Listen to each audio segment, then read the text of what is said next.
All right, welcome everyone. My name is Adam Savitt. I'm Director of Communications at the Center for Security Policy. Welcome to our latest event in our webinar series. Today's program is entitled Why the Country Needs a Terrorism Offenders Registry, moderated by my colleague Kyle Scheidler, who's our Director and Senior Analyst for Homeland Security and Counterterrorism. Just a few housekeeping items. Number one, you are in listen-only mode. But you can interact by text. If you see on your GoToWebinar control panel, there's an area for questions. Go ahead and send your Q&A and I will pass that on to Kyle at the end of the program. We are recording this event. It will be archived on our YouTube channel, youtube.com/securefreedom. And eventually we'll have it up on our website, which is securefreedom.org. I'll now hand it over to our moderator, Kyle Scheidler. Thank you, Adam. As Adam said, my name is Kyle Scheidler. I'm the Senior Analyst for Homeland Security and Counterterrorism at the Center for Security Policy, and it is my pleasure today to welcome you to this online panel that we've entitled, Why the Country Needs a Terrorism Offender Registry. We are nearing 2 decades after 9/11. Of the convicted terrorists arrested in the early years of the War on Terror, many of them on material support or conspiracy to commit terrorism charges are now reaching the end of their sentences and becoming eligible for parole, or like the infamous American Taliban, John Walker Lind, have already been released. In addition, at the height of the Islamic State's supremacy, the state and federal law enforcement had investigated and convicted dozens of would-be ISIS fighters on material support charges, and they too will become eligible for release. We are already seeing this play out in England and in France. In 2020, the Streatham knife attack committed by Sudesh Aman and the 2019 London Bridge attack by Usman Khan, both of who were convicted terrorists, has forced a crisis in British policing as they hurry to address soon-to-be-released terrorist prisoners. And 2015's horrific Charlie Hebdo attack in Paris was carried out by 2 brothers, the Kouachis, one of whom was released from prison after attempting to travel to Syria to fight al-Qaeda in 2005. Now, a terrorist offenders registry would function similarly to a sex offenders registry. It would allow local and state law enforcement to be made aware of where convicted terrorists reside. To be placed on such a list, you would already have to be convicted, have served time, and been released on terrorism or material support for terrorism charges. It's worth noting, of course, that such a registry would be ideologically neutral and would include convicted terrorists of all backgrounds. Currently, Louisiana is the only state in the union which has passed such a terrorism registry, but numerous state legislatures are considering the measure. Joining me today to discuss the prospect for such terrorism offender registries are our panelists. Stephen Gillay. Stephen is a partner with Smith Fowler Law Firm in New Orleans, Louisiana, and he has consulted on the drafting of model legislation on a number of public policy issues, including national security and terrorism-related legislation. And he is the author of Model Legislation for a State Terrorist Offender Registry. We're very glad to have him with us today to talk about how such legislation would work, what it would do and wouldn't do, and how state legislatures can legally enact such bills in their own states. Joining him will be Terry Alario. Terry is a special agent for the Louisiana Bureau of Investigation from the Louisiana Department of Justice. He has been assigned as the operations officer for the Louisiana Bureau of Investigation, where he specializes in homeland security, terrorism, emergency preparedness, emergency response, security, special operations, and communications. He has been employed with the Louisiana Department of Justice for over 16 years and has worked with federal, state, and local agencies on homeland security and terrorism cases, and is a member of the FBI's Joint Terrorism Task Force. Importantly for us, he also served on the Legislative Study Committee to examine the feasibility of Louisiana's State Terrorism Offenders Registry. We're very glad to have him on with us today to discuss what the specific concerns were in Louisiana, how the effort succeeded there, and how Louisiana can become a model for other states moving forward. Last, but certainly not least, is Todd Benzemann. Todd is currently the National Security Fellow for the Center for Immigration Studies. Prior to joining CIS in August of 2018, Todd led teams of intelligence analysts with the Texas Department of Public Safety, where he worked in concert with federal Homeland Security and the U.S. intelligence community, to mitigate terror threats. And he's also served as a national security journalist with a number of major outlets. And I've asked Todd to kind of bat cleanup for us and discuss the challenges that law enforcement and counterterror officials face when it comes to recently released offenders, when it relates to terrorism, and also get some of his insights on a terror offenders registry. And then once each gentleman has presented on their respective topics, we'll do some Q&A. I have some questions for our panel, and then hopefully we can open it up to the audience as well. So without much further ado, I'd like to welcome Mr. Stephen Gillay. Stephen, the floor is yours. Thank you very much, Kyle. I would like to address the ways in which a terrorism registry can be developed consistent with existing state and federal law and consistent with existing bureaucratic processes within states, so that creating one is not creating something from whole cloth. You're able to build on laws and processes that are already been developed and are well established for decades, and that makes this process a whole lot easier and also a whole lot more effective.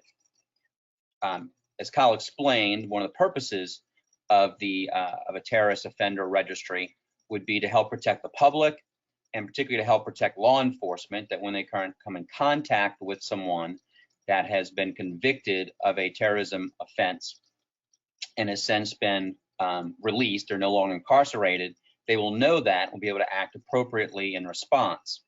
Also, local law enforcement would be alerted when someone who has been convicted of a terrorism offense and has been released from incarceration would make their way into their jurisdiction. They would be made aware of that, and they would be able to act accordingly. This concept of a terrorism offender registry is consistent with existing registries that already exist. The most common registry that currently exists are sex offender registries, and those registries exist in all the states of the United States and are assisted by federal law and regulation. However, this whole effort began in the states. Now sex offender registries are so well established, people have sort of forgotten the history, but the history of sex offender registries is that they were originally developed within the states. Also, some states have registries for different offenses which are not maintained in every other state. For example, some states have registries for people that abuse animals, or people will have registries for people that commit certain violent crimes.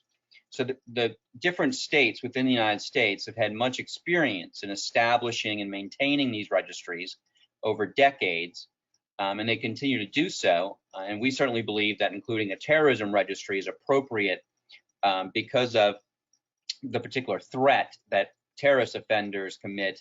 Like sex offenders, they have a very high rate of recidivism, and that would then make them appropriate for similar registries as we currently have for sex offense and certain states have for other offenses. One of the advantages of plugging existing systems and laws in to be used for a terrorism offense registry is that the cost would be greatly reduced. We're not starting from scratch. There's an existing infrastructure, both legal, technological, and bureaucratic, that's already been established, and we can largely just plug in with certain differences that I'll go through the similarities and differences, and that makes the effort much simpler than if, let's say, there were no registries at all existing and you were starting from scratch. One thing, it makes it much cheaper because most of this has already been established. The cost is actually surprisingly low typically. I think most states could probably establish a terrorism registry from anywhere between the low tens of thousands of dollars to the low hundreds of thousands of dollars. But this is not something that would typically cost in the millions of dollars because of what already exists. There's already existing laws. There's existing databases that we can build upon. There's existing systems for people to register and for registries to be maintained. And there's existing flag systems within law enforcement that would allow law enforcement to access these registries. As far as legally, the state laws regarding sex offender registries are very well developed. They've been in existence for decades. They've been repeatedly amended You can easily do a comparison among the 50 states. They differ slightly, but there's a great degree of standardization within them. And they've been challenged in court repeatedly. So the courts have already ruled, for example, what limits a state has in establishing these registries. So simply taking these existing structures and applying them to terrorist offenders should not be very difficult. And these structures are pretty well established. I mean, these laws are typically rather long and detail who has to register. They detail when they have to register, when they have to re-register. They detail how they have to register, who they need to go to, what information they need to provide, how that information is then handled by whatever agency receives that information. It also governs what information is provided. So all of this has already been developed over decades within the states and acknowledged by federal legislation and rule. So a terrorism registry within a particular state can just build upon what's already existing within the law. Additionally, from the technology side, it can be integrated into existing systems, and there are existing systems so that law enforcement can real-time access the database. So if someone is, for example, pulled over, or if someone is arrested or being investigated for what's a relatively minor crime, just like a law enforcement officer can right now quickly determine whether that person's a sex offender, they could very quickly determine whether that person has already been convicted of terrorism. And that would provide useful information to law enforcement in knowing how to handle the person and what the risk of dealing with the person are. Now, that said, these registries can very much mimic existing state law and existing registries. They don't have to be exactly the same, and they also don't have to be as extensive. Most sex offender registries are public, so that if I want to go on and see what sex offenders, which former sex offenders are in my area, and I'm right now in an office building, and in the process of drafting these laws, I looked, and frankly, there's several sex offenders in the office building that work in the office building where I currently work. That process of making it public can be done for terrorist offenders, but frankly, the numbers are much lower for terrorism offenders than sex offenders currently, and hopefully they'll be kept low, so that it's not necessary for the state to, at least initially and maybe ever, to adopt a system where someone can easily, the public can access it. It at this point would be quite effective if just law enforcement can access the database. So although a terrorism offender registry can mimic what's existing in state law, it doesn't necessarily have to have all of the bells and whistles that exist for other offenders, including sex offenders. It particularly doesn't have to have the public aspect where you'd have to have a website created and integrate that with the terrorism offender registry. There would be great efficacy in just having law enforcement be able to access it. It's also very important to note that that this registry, a state terrorism offender registry, does not have to be consistent with other terrorist lists. There are lists of people that different federal agencies maintain, including the no-fly list, which is often commented upon and has been litigated. Those lists are very different from a terrorist offender registry. Those lists are not based on actual convictions. For someone to land on a terrorism offender registry, someone would have to actually be convicted of a crime of terrorism or material support of terrorism. So they'd have to be charged with the normal processes that, to arrest someone, you need probable cause. Someone other than the law enforcement agency, like a district attorney or an attorney general or a U.S. attorney, would have to judge if the case was worth taking to trial. There'd have to be some kind of indictment process, such as a grand jury, typically. And then you'd have to have a full trial, which they would have all the constitutional rights that every American has in being convicted of any felony, which would include having an attorney, having a jury, having the right not to testify against themselves, going through all the normal process and procedure that any other criminal defendant would have that's facing a serious charge. So there's no risk of just someone walking around unknowingly ending up on a terrorist offender registry. They would have to go through the very extensive criminal defense rights that every American has, and would have to either be found guilty by a jury of their peers, be found guilty by a judge if they agreed to a judge trial, or plead guilty. So there's no risk of someone just accidentally ending up upon one of these registries. Additionally, it's important to note that the crime of terrorism is defined both in federal law and in laws in nearly every state. And additionally, there's crimes of material support of terrorism. Those laws differ slightly state from state, but they're all very similar. They all have two very similar aspects. There has to be a predicate crime, which is generally a very bad crime. It's generally a crime of violence. You have to murder someone or severely injure someone, or it has to be a crime that would involve significant damage. So arson, for example, or aggravated arson, where you would commit arson by using certain instrumentalities. Or certain states have, for example, certain nuclear or bioweapon predicate acts, that if you were transporting a nuclear weapon unauthorized or transporting a biological agent that was meant to be a weapon, you could then commit a predicate act that would then allow you to face trial for terrorism. But you also need, on top of doing that, not every murderer, not every person who sets fire to a building or blows up a building is necessarily a terrorist who can be convicted of terrorism. You also need some sort of a political intent. And state laws and federal law will sometimes define this with some variation, but it's very clear that you have to do it with some intent of influencing public opinion or influencing public officials.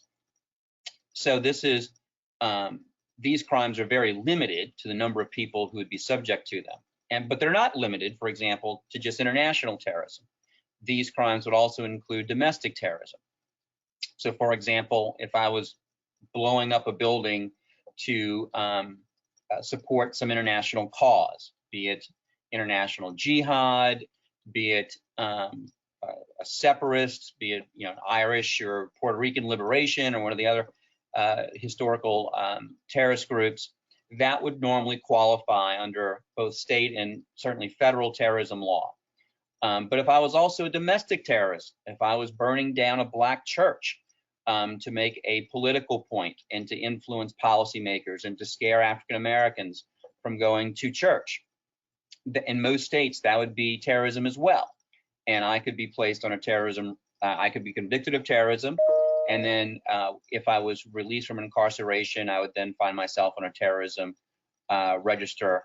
And if law enforcement stopped me, they would know that. Or frankly, if a black church suddenly burned down and there was a question as who would be potential suspects, law enforcement would have access to the terrorism registry to determine if there was anyone who had committed the crime in the past and was likely to commit it again. In summary, the advantage of attempting to pass a terrorism registry in a particular state is that you're not starting from scratch. You have a very well-established legal basis for doing it. You have a very well-established systems for doing it and technology for doing it. In doing so, you will not be subjecting the average citizen to any negative effects of this, because for someone to get on the list, they have to go through all the criminal due process rights that all of us have as Americans. And in doing so, you would be particularly helping law enforcement to deal with people that are particularly dangerous. Because to be convicted of terrorism, you both have to commit a very serious crime, the Predicate Act crime, which is normally a crime of violence or a crime that would affect some large system. If you, for example, attack the electrical grid in some states, that would qualify. And you would also have to have done so with political intent. And that political intent would tend to make you more likely to be a recidivist. You aren't someone who stole groceries to feed your family. You're someone who really believes that in white supremacy or in international Islamic Jihad, or in some other cause that would cause you to continue to commit crimes and therefore make you a particular risk, which would justify you being on a registry. Stephen, thank you. I appreciate that very comprehensive overview of kind of the theory behind this argument.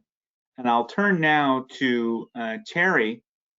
And Terry, I'd like you to talk a little bit, if you would, about what happens when the rubber meets the road.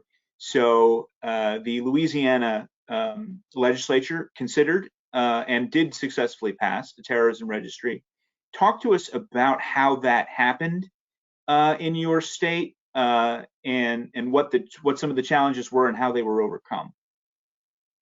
Thank you, Kyle.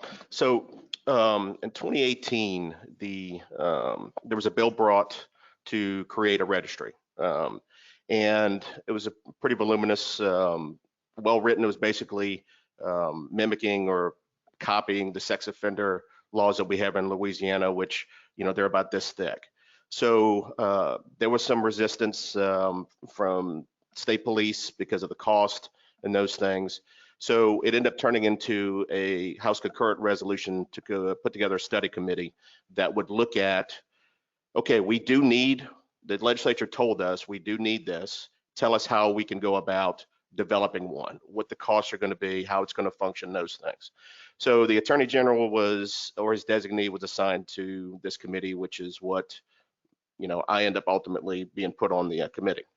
So when I started looking at it, and one of the things that popped in my mind as law enforcement is I want to know, this is an officer safety issue.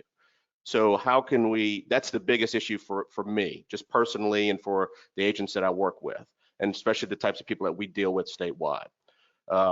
So I started doing some research, and I found a little known act that was passed back in 2005. It's called the Trey Hutchinson Act, or the Violent Offenses Against Peace Officers Act. And Trey Hutchinson was a police officer that lived working in Bossier, Louisiana, up in the west side of the state. And they got a call, responded to a call. He goes out, and as soon as he gets out the vehicle, he was shot in the back several times with a shotgun by an offender. Now, the importance is the offender had previously been incarcerated, convicted of violence against other police officers. So Trey went in blind and by himself. If they would have known that the respondent to had someone that already had a history of violence against police officers, then they would have sent, more people with them. It would have been a bigger presence by law enforcement in order to deal with this individual. So years later, the Trey Hutchinson Act was enacted, and basically all offenders in the state of Louisiana, whether you're convicted in Louisiana or in other states, if you're convicted of crimes against violence against a peace officer, you have to register with the state. Now, the problem was nobody knew about it. It was a law that was enacted. Unfortunately, it was several months before Hurricanes Katrina and Rita hit. So it kind of just, everybody was focused on something else. The education didn't get out there to let officers and agencies know, hey, this is going on now, you need to do it. So we find this, and I said, man, this would be perfect because one, it fits, what we're trying to do, which is these are known violent offenders, whether it's against peace officers or terrorism offenses, because obviously that involves violence or potential for violence. And two, it's an officer safety issue. And I believe I said that right. And it's already in place, so it's a lot easier, as most of y'all know, to go to a legislature and plug something into an existing law, like Stephen said, than create a whole new law. So this was perfect. And the funding's already there for this program. It shouldn't be much of an additional cost. So that's what we went into it with. So on day one of the committee, the study committee, I presented this to the committee. Everyone seemed to be on board except state police, because their big issue was the cost, and we didn't know what the cost was going to be at the time. And to give you a little history, state police runs this database, the criminal history database for the state, which is, ultimately goes to the federal agencies, FBI, NCIC. They run the sex offender registry, which we have some portion of it, but they run the whole system. So that was their issue. Well, we worked through the process, and it seemed like everyone was on board. And then all of a sudden, basically the second to last meeting, it kind of collapsed. Some other issues started coming in, and we were kind of blindsided a little bit by it because we just thought everyone was on board. So we end up finding out that the state police initially said that it would cost between $1 and $4 million initially to develop a registry, and then 20% of that to maintain it each year after that. So let's just take the smaller part, which is $1 million up front, and it'll cost $200,000 a year to implement this. Well, going through the research, this VAPO, violent offenses against peace officers, was already in place within the system. So the only thing they would have to add is a few codes for the criminal code into the system, which the initial cost was around, I don't know, I think it was like $30,000. And then that was it. It was a one-time cost. And then I looked at it further. I said, let's make this practical. How is this information going to get out to law enforcement that's in the field?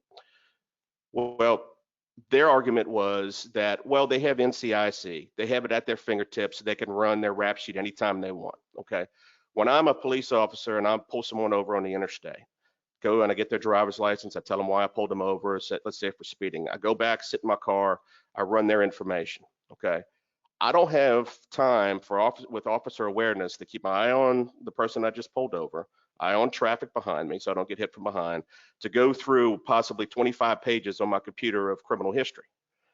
And that would be in there. The conviction would be in there. But the problem is it's not practical. So we came up with a secondary part of this, which was to put a flag in the system. Same scenario, I pull someone over, I run their information. Immediately that pops up on the screen right now is a flag, meaning literally like a flag, waving a flag, it's flashing, it says sex offender, sex offender, sex offender. Why wouldn't we have this in there also? And would it be the violence against peace officers or terrorism, which we're going to put in the same database? So, we thought this was a no-brainer. And it comes down to the end.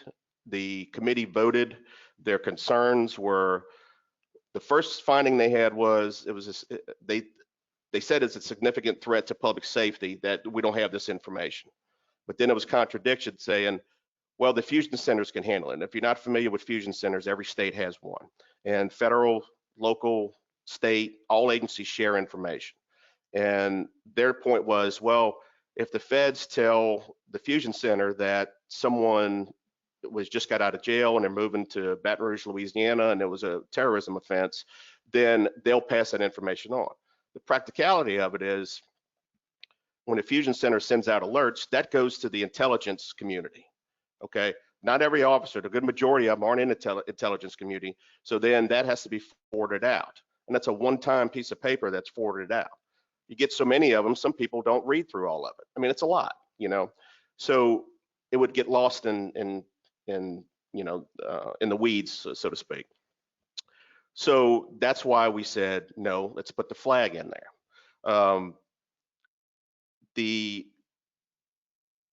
biggest hurdle was the financial part. And we really had to grind through it and get a lot of information that they had, that we had to get state representatives involved to demand it, to get this information. And we end up, getting meetings and those things. And eventually we got it passed. Now, what their recommendation was with the committee, and we sent a pretty scathing letter just before the vote, because we could see the writing on the wall, kind of pinpointing their issues and calling them out on it, basically painting them in the corner. Their recommendations was, oh, well, we need to get with our congressional delegation to get them to do this federally, and then we'll do it. Well, the answer to that is, well, we need to be set up, so let's go ahead and do our own, and then when that information does start flowing, we'll already have a system set up. And again, their recommendation was it should just go through the fusion centers, but that's not practical. So that's kind of like the short version of many, many, many months of work, and we're very proud that we've accomplished that, and I look forward to any questions that y'all have. I appreciate it, and it's an excellent segue for our next speaker, Todd. of course, you were one of those people in the intelligence side of the counterterrorism fight at Texas Department of Public Safety. And I was hoping you could talk to us a little bit about, one, the role of the Fusion Center in helping state law enforcement, and then also the challenges that state law enforcement face when it comes to terrorism, particularly, and this is something you and I have talked about offline before, the challenges that parole officers face in trying to understand and deal with the reality of convicted terrorism offenders. So Todd, the floor is yours. Yeah, so first of all, I worked in the Texas Fusion Center for 9 years. My job was to run counterterrorism analysis. The role is of a big fusion center like ours was to collaborate with the JTTFs to detect, prevent, deter terrorism in our state. In a big, diverse state, lots of diverse population, and every crazy kind of person you can imagine is in our state. So it's a very busy fusion center, a very big operation with our agents on 5 different FBI JTTFs. The issue that we're talking about today came to my attention. I hadn't really thought about it in advance, but it came to my attention when an officer of the National Counterterrorism Center called me one day and wanted to warn me about 3 prisoners who were incarcerated people convicted on terrorism charges who were about to be released into Texas. And I asked, well, why are you calling me about this? And the officer said, this is our representative from the NCTC in Texas, said, there's a lot of concern that we're having a lot more of these released convicts, and we can't do much about it from here. But the thinking is that local law enforcement can and should do something about this. So we're just going to leave it up to you. But here are these guys, and the guys were what were known colloquially as the Texas Taliban, and there were 3 guys. They'd been convicted of plotting to do attacks. They'd been training in the woods near Houston. They'd spent 3 or 4 years, a typical term for terrorism in the Bureau of Prison system, federal, and they were all getting out and they were going to be released into the system. So the question became, well, yeah, that certainly falls within our realm, but they've served their time. What are we supposed to do? What are we supposed to do about it as a state fusion center, state agency? Certainly something. So we conducted a needs assessment, or just kind of an assessment, a study of who does what, when, where, and what the legalities are. Because remember, these guys, they've served their time. So when they get out, the theory is that they are citizens and you can't set up on them and collect intelligence unless you've got brand new, fresh criminal predicate, not the old predicate. So the first thing that we were able to understand is that the Bureau of Prisons at that time was providing bulletins to fusion centers like ours, usually on a monthly basis. So if you knew where to look, you could find who was being released into your state and roughly when they would be released into your state.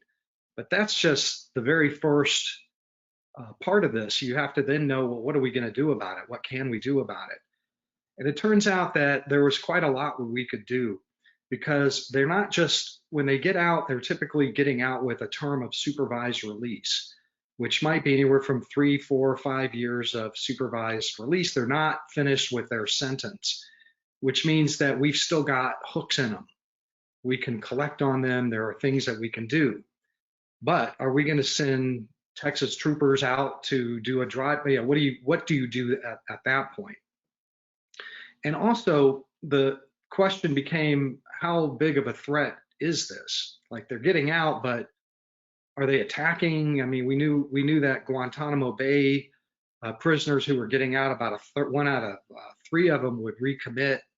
The guys that we'd captured overseas were going back to the war, but what we found out is that nobody in the Bureau of Prisons, nobody in government tracked recidivism, which is a big problem because you can't tell how dangerous it is or what your response ought to be. Maybe nobody ever recommits, so let's just forget about it. But obviously, we know that's not true. People recommit in all kinds of crime categories. But the Bureau of Prisons did not track it. And they were the most obvious place to track it, who ends up back in their detention, their cells. So the nexus, the place where you can go to connect with those released prisoners on a daily basis, are the federal parole officers.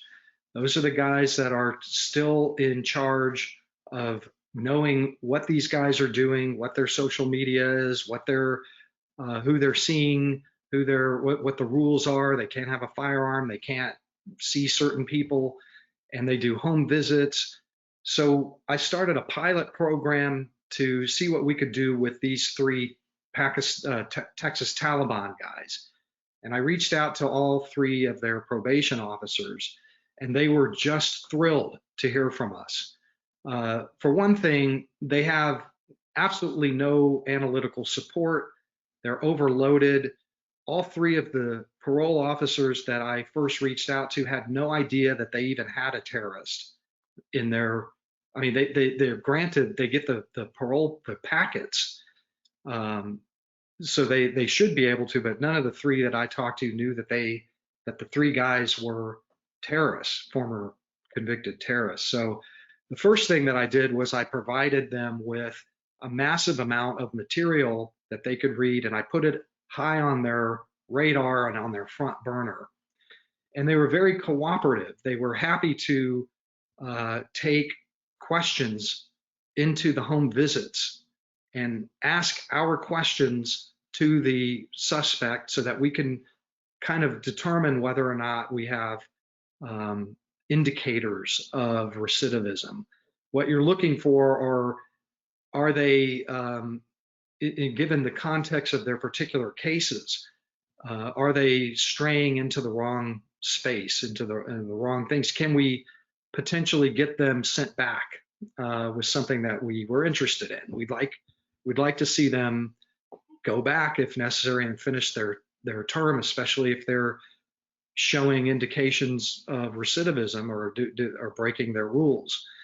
Another thing that we were able to do was, these guys have limited access to social media, but none of the three probation officers knew how to mine social media, but we did, and we had analysts who could do that for them. I ended up taking my entire staff and making the staff available to these parole officers for any and all of their needs. When they had a research question, when they had a task, because they just simply had no one else. The information that we were able to get through them, I don't know if I'm allowed to talk about it, so I'm probably just not gonna. But I'll say that some of it was very useful. Was that we're able to get that back to the FBI JTTFs. Certain things happened as a result. At least one was sent back to on a parole violation. It was useful to them. It fit our mission statement. So our mission at the Fusion Center. What we did then was expand this pilot program out into a permanent program. The BOP was providing the monthly bulletins of intel on their terrorist inmates. We would take that, contact the parole officer, establish a relationship, provide information, tell them what we needed, and ask what they needed, and developed a relationship with probably at least a dozen. By the time I left in 2018, we were about to have a conference when I left. I don't know if they ultimately held that conference, but we programatized this I guess you would just call it an intelligence sharing collaboration with probation officers who were incredibly grateful to have the attention and the interest. I remember one of the female parole officers was quiet all during my presentation to her, and at the end she says, I just feel like I need to send you a bouquet of roses to thank you for offering all of this help. And so it was good for them, it was good for us. But I'll just tell you that that this was a ad hoc kind of a program. We did have our legal department vet the entire, what can we do? What are our limits? There are limitations about what you can collect on somebody who has been released. You have to be careful that if you do disseminate law enforcement bulletins to local jurisdictions, law enforcement jurisdictions, that there's a risk that somebody might go rogue and harass somebody and veer over into civil rights kind of a problem. But a terrorist registry would change that game quite a bit, because then the BOP bulletins that we get every month, like I think one of your other guests mentioned, not everybody even knows about that. Most people don't get it. Most people don't read it unless you're looking for it. So you'd have to have your particular fusion center to even know to look for it. And then what do they do with it once they get it? Well, the parole officer collaboration just seems like it's the most obvious solution for law enforcement to collect and continue to maintain eyes on suspects without risking a civil liberties issue among regular law enforcement. I think that's in any discussion of a registry, that there would need to be provisos and caveats about what people can and can't do about Sure, yeah. I think you made an excellent point about the importance of collaboration, and particularly I think noting that it was the folks at the federal level at NCTC that were saying, hey, these guys are coming to your area, there's nothing we can do about it, you're on your own. It's a local law enforcement issue. Yeah, so that's I think a good segue to bring back all of our panelists, and we'll have all our panelists come back now, and we'll go into Q&A. And I'll start off with this question, and it's primarily for Stephen Gillay, but others can jump in as well. My question comes from Mr. John Connor. Mr. Connor is the son of Frank Connor, a New York police officer who was murdered by members of the FALN, Puerto Rican terrorist group. Now, after release, they were originally subject to parole restrictions, but have subsequently been granted clemency under the Clinton administration and have gone off the grid. And so Mr. Connor's question is from sort of a victim's rights perspective, I think. And he asks, why should the offender registry not be open to the public, as sex offender registries typically are? What are the advantages or disadvantages of keeping a terror offender registry as law enforcement only? First of all, there's not necessarily a reason not to have it public, beyond the fact that that will require additional funds and bureaucracy and logistics to do that. The numbers are relatively low. That said, eventually it might be appropriate, as we work our way through how these things work, to make them public. So just right now, I can look up on my computer screen how many sex offenders are in my building.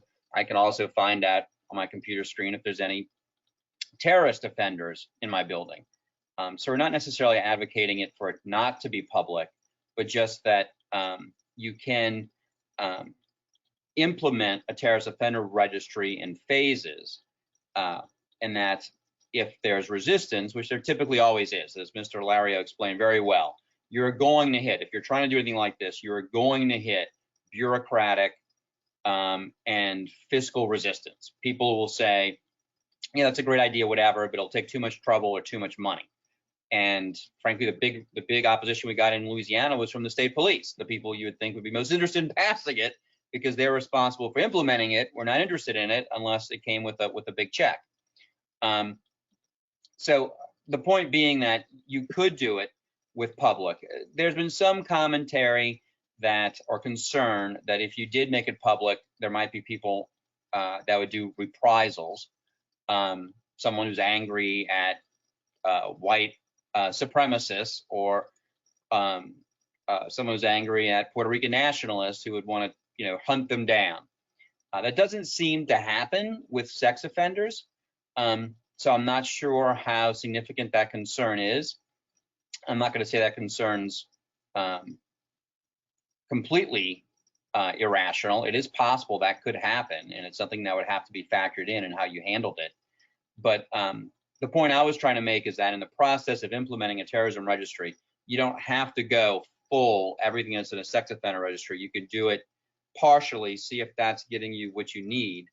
The primary concern here is definitely law enforcement awareness. There is benefit to public awareness. It is possible that if you know the guy who moves into the apartment next to you is a former terrorist offender, and you see him bringing in, rolling in barrels of fertilizer that could be used to melt a bomb, then there could be some real benefit to that. I'm not sure if one of the problems here is this is a new problem. I mean, we just started having a large number of terrorism offenses be prosecuted and convicted or plead guilty in the last couple of decades. And many of those people are just now getting out. So it's a problem they're trying to deal with largely prospectively. It doesn't currently exist, but it's ballooning. And in doing so, we're going to have to work our way through that. And one possibility is to open this up to the public. Although I'm not sure if I was, for example, advising a legislator who says, look, I can pass this if it's just law enforcement, but I can't pass it if it's public. There'd probably be a benefit to getting it passed practically just for law enforcement, and then later trying to expand it to the public. Right. I think that's one thing where, where theory actually meets the practice of legislating. These sorts of compromises typically need to take place and do take place. So I think it's a very good point. I wanted to raise for the panel. I apologize, Scott. I also think we should acknowledge the loss of the questioner and say that we appreciate the question. And these are very difficult issues. As a lawyer, my job is to sort of kind of guide the people trying to deal with these issues through the legal system. The good news is that because we've had so much experience with sex offender registries, we sort of have some guidance as to what we can get through legally that's different from what you can get through politically and bureaucratically. Mm-hmm, mm-hmm. Thank you. That is an excellent point. We appreciate Mr. Connor taking part today. So I wanted to get to the question of recidivism rates. One of the arguments that we've seen against a terrorism offender registry has come from a variety of academics, mostly from the Countering Violent Extremism school of thought. And they've argued that terrorism recidivism is fairly low, that it's actually lower than traditional recidivism rate for other violent offenders. I've seen them even propose numbers as low as 5%. Now, somebody mentioned that we saw recidivism rates from Gitmo detainees at much higher rates, more like 30%. But still, even 30% is lower than your average criminal offender. Should we consider recidivism rates as part of determining whether we need a terror offenders registry, or is that somewhat missing the point when what we're talking about is there's a strong element of officer safety involved with what we're talking about? I'll throw that open to anybody on the panel, but I will say I particularly like, Terry, your thoughts on that, and then also Todd as well, if you want to jump in. Yeah, I'll start if you don't mind, Todd. I think the idea behind the registry and pushing the information out to law enforcement is to prevent that recidivism. And that's the point behind all of it. If, I talked earlier about the flag, putting that in the system and you pull somebody over on the interstate. Well, let's say you pull somebody over and in the back of that pickup truck, you see that they're registered as in the terrorism registry. In the back of that pickup truck, they got 6 large bags of fertilizer. Well, that flag's going to go up because you just saw the other flag in the system, and you're going to call your intelligence, people and say, hey, look, you need to take a look at it. By the offender in Louisiana with this new law, it's upon them, no matter what state they come from, if it happened out of state or in state, it's incumbent upon them. They have to go and register. So it tells them we're watching you, and it may stop them from, maybe enhancing some things or moving forward with some things, because there's going to be a little bit of a paranoia in there that, hey, they know I'm here and they're watching me. So I think the point is, I don't care if the recidivism rate is 2% or if it's 99%. The bottom line is these types of crimes are based off ideology. It's not based off of urges. It's not based off of lack of funds or don't have a job. I'm going to go commit an armed robbery or those things. These are based off of ideologies that are not going to go away. So, we have to keep pushing and keep kind of keeping the pressure on them. And this is a big way to do it if we can get it nationally. Mm-hmm. Todd, would you build on that at all? I have a couple thoughts on that. First, I would question any study that's been done out there by a non-governmental entity about recidivism rates. And the reason is because of the way that different people define terrorism in different ways. The Bureau of Prisons would define somebody as an incarcerated terrorism individual if their conviction came out of an FBI counterterrorism investigation. Because what we do know is that a significant percentage of convictions for terrorism are not under terrorism statutes or material support or any of that, especially in the first 5 or 10 years after 9/11, they would get you on a firearms charge, an immigration fraud charge, any charge to get you off the street that was quick and easy. And so you have a large number of terrorism convicts who are in for a firearms charge or some other thing.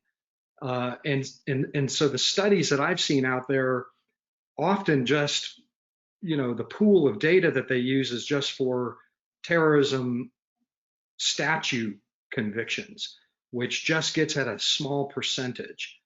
The other thing is, and so just to follow up on that, I really think that what's necessary is a comprehensive government recidivism study that's based on Bureau of Prisons hard numbers, the way that they tally them, because they have a broad umbrella.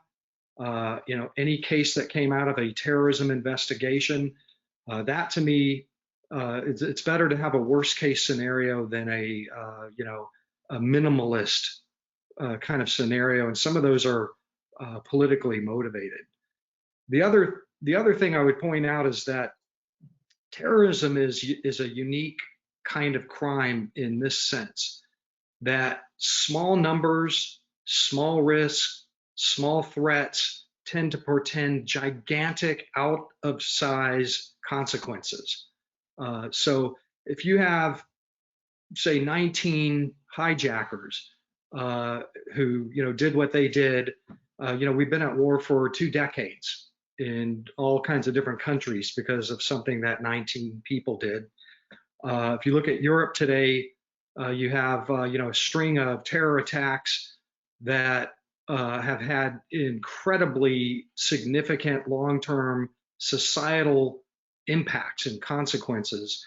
And so I tend to think that even if the numbers and the recidivism rate turns out to be small, it's still significant in the context of that particular kind of crime.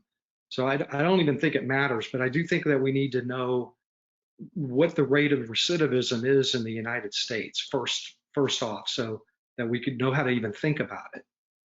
I would agree with both of the other panelists' comments and just add this, that from a legal perspective, terrorism is a unique crime in that it requires a political intent, and that the very existence of that political intent, as Terry was explaining, increases the risk of recidivism. That a white supremacist who burned down an African-American church is unlikely to necessarily see the light the moment he exits prison. And frankly, another factor is that often the groups that foment these ideologies exist in prisons. You have Islamic groups in prisons, you have white supremacist groups in prisons, and the prisons have great difficulty in trying to deal with those groups. So we haven't yet figured out how to turn the Islamic terrorist or the white supremacist into an average American when they exit the prison. And because this crime, to get convicted of it, you have to either plead guilty or be found within our legal system guilty of having that political intent. I think we should go in assuming there's a higher risk of recidivism than you would for any other crime.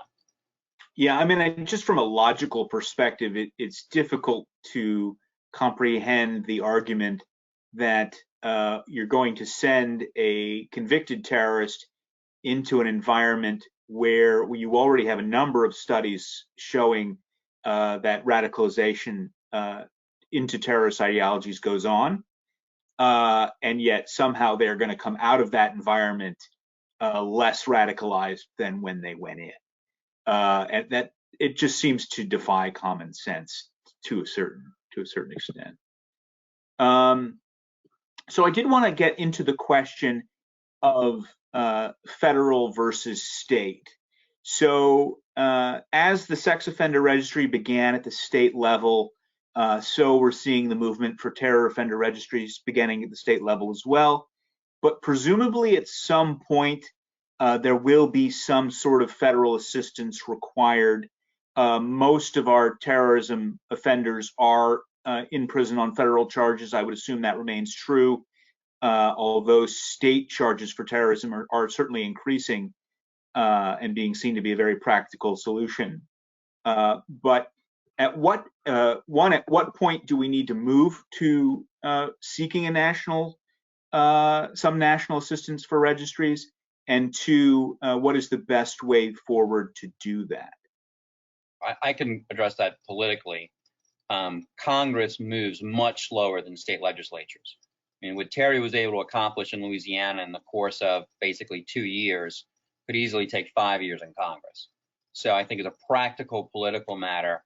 And there's some logic to that, in that our states are sort of little laboratories of experimentation. And as a practical matter, I think we should push very hard within the states to pass these laws and see how they develop in a period of, a half a decade.